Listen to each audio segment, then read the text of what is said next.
So continuing on our journey to get ready for the new Superman movie, I will now be reviewing Superman 2. So let's get into it. So this movie is really, really good, and I just have to say that right off the bat. It is better than Superman, the original, in my opinion, due to the fact that it's already an established story. We know all these characters, no more backstory, no more explaining or giving Superman a 40-minute origin story. No, none of that. We just jump straight into it. You know, the movie starts out with Zod and his two henchmen basically breaking out of their glass little trap and then heading to space, where they kill a bunch of astronauts and then go down to Earth to take it over. With that cool little plot synopsis, basically, I want to now talk about the best thing about this movie, the story. So yeah, like I said, the story in this movie is way better than the first movie, because it is just a way more action-packed movie, and with Superman, you love to see action. And also, they give a time period in the movie where Superman is actually just human, you know, and that is, of course, after Lois figures out that Clark Kent is actually Superman, which, by the way, very shocking. I did not expect them to do it this early, but I'm really glad they ended up having Lois figure out that Clark is Superman, because it just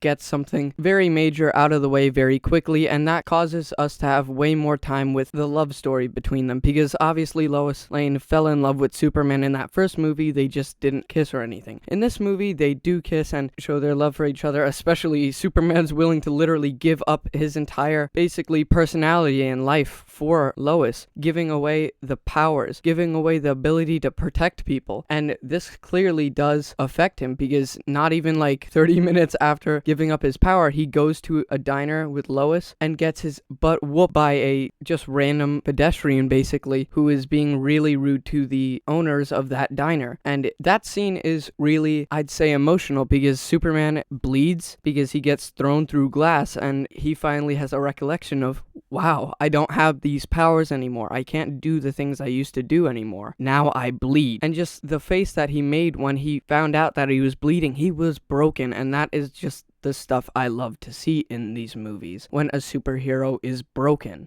when it seems like it's beyond repair and their ego and everything about them is just shattered and they are destroyed and defeated. But of course, Superman doesn't accept defeat, and he looks up at the TV all battered and bruised, and he sees General Zod has taken over the White House, which amazing scene, by the way, the fact that he just took it over with ease, getting through all the guards and making the president basically have a public announcement on live television about all the responsibilities, all the leadership going to General Zod, which made General Zod a huge threat. And of course, what makes him even more of a threat is the fact that he's basically from Superman's planet. And that will bring us to our next segment. General Zod was a real threat in this movie, and that was my main complaint of the first movie, that there was a lack of an actual physical threat for Superman. But in this movie, there is a huge physical threat for Superman, because not only is General Zod a big, very powerful villain, but he also has two other people exactly like him with the same powers and everything. So not only does Superman need to worry about him, but he needs to worry about the other two as well, which makes it even funner and even more of a challenge for Superman, and it just brings out so much more action, because now you get to see him taking on 3 against 1, you know, and it's just so cool to see. And the way he does take them out in the end is really, really creative and very awesome, and just shows how intelligent Superman is, because not always does he depend on his physical strength. Not always does he depend on his powers. Sometimes he uses his actual brain, and that is just such a creative thing, because you don't really see many superheroes like Superman use their brains. Of course, sometimes you see Batman use his brain, you see other heroes use his brain like Iron Man, but Superman, you don't expect to have that level of intelligence, but he does, and he uses it very, very well against these villains. But yeah, still nonetheless, General Zod and his 2 other assistants are a real threat and a real villain in this movie, and I just love to see it. And they do really pose a challenge for Superman.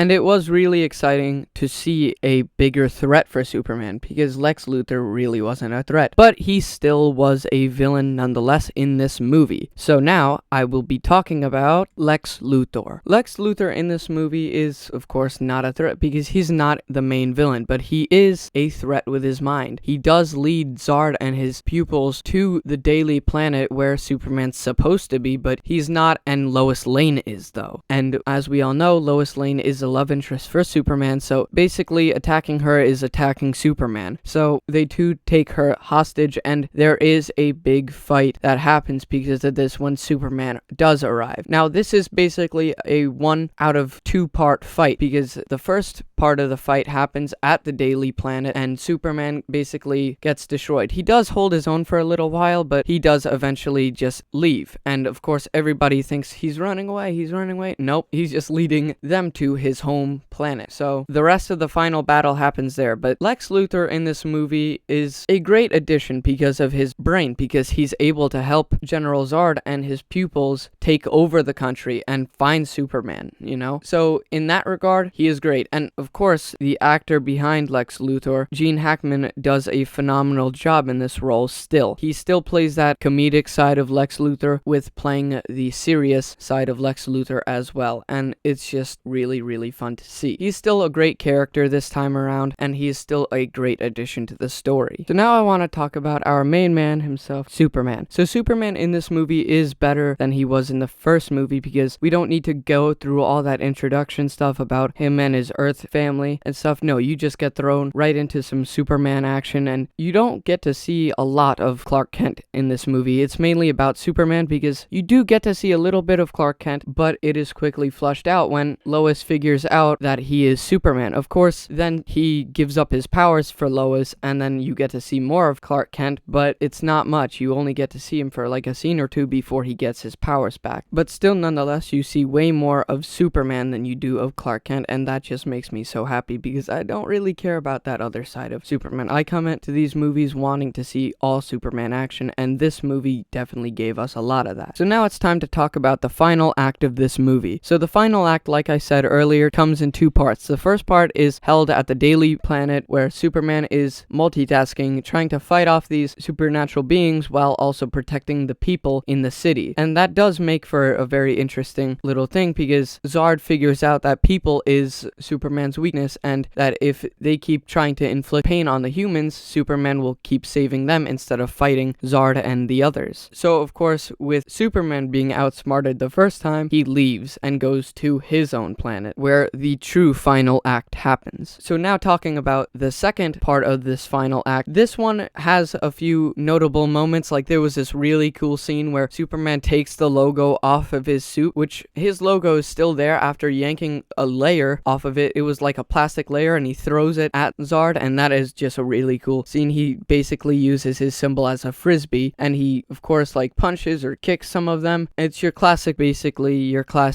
action for a final battle. But then they get hold of Lois because they figured out that Lois is also one of Superman's weaknesses basically, and they bring her to Superman's home planet and basically use her to get Superman on his knees and basically kneel before Zod. But this happens after presumably Superman gets his powers taken away again because he goes into the machine that takes away his powers. But he did outsmart the villains because when he kneels before Zod and shakes his hand, he basically crumbles his hand like a piece of paper, and it's revealed that instead of him losing his powers, he made it so Zod and his 2 assistants would lose their powers. So basically, Lois and Superman overtake them with ease and beat them. And they just fall into this mist. Like, they get beaten and thrown into this white mist on the floor. And Superman wins. Happy ending. And ultimately, a great ending for the movie. Although it is happy endings for Superman and Lois, it's not so happy of an ending for Lex Luthor because he gets left behind on Superman's home planet, and until I watch the next movie, who knows what's gonna happen to him, but I'm excited to find out. But yeah, I just needed to mention what happens to him because he was present for this second half of the final battle as well. So with all that being said, I officially rate this movie another 10 out of 10. This is a great sequel and it is a great movie, and that is all that there is to say. I enjoyed this movie very much, and stay tuned for my review for Superman 3. See you guys on the next video.